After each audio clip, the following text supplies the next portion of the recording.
And she desired, at some point of her life, she desired a cloistered life. She was 41 years old when she returned to Portugal. Time had passed, thanks be to God, things were very quiet in between the state and the church, and that's why at the age of 41 years old, she returned to Portugal to join the Carmelite order, and this time she came to a city called Coimbra. Coimbra is about 1 hour north from Fatima, where she lived 56 years of her life.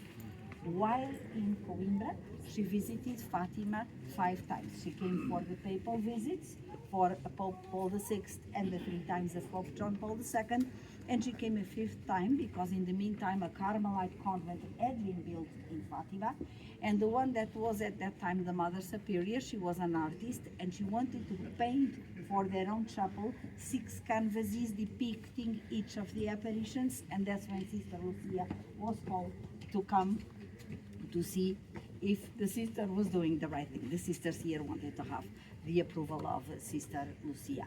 The last time she visited this house was on the morning of May the 13th of 2000, before the Holy Father, Pope John Paul II, celebrated the Mass in honor of the beatification of her cousins Jacinta and Francisco. And the first thing she said as soon as she came inside were these words: "I can tell you have been switching the place of the furniture." We had to accommodate the furniture so pilgrims like us can go inside and visit. When we will go inside the house, there are 3 things I don't want you to miss. The first room we see as we cross the door, and that comes on the left-hand side, which is the little room where she was born. You are going to see a baby's crib over there. And there are aside from this, there are 3 things I don't want you to miss.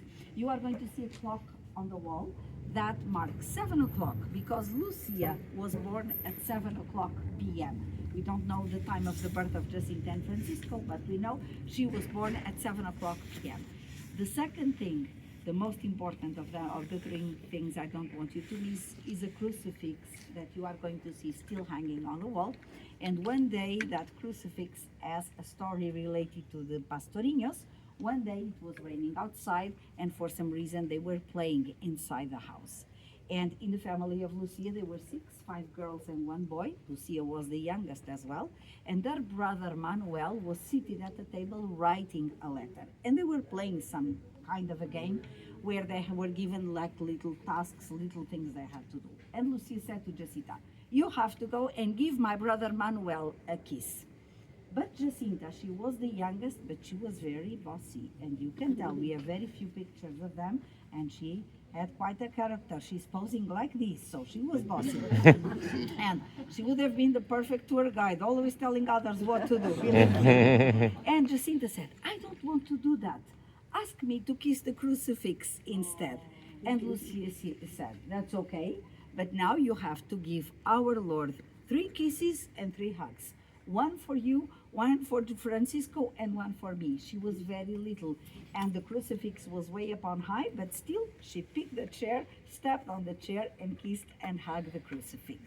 And the third thing we are going to see is a picture of Lucia that is in one of the walls that corresponds to the height of Lucia at the age of 10 at the time of the apparitions. Okay, so that's what we are going to see.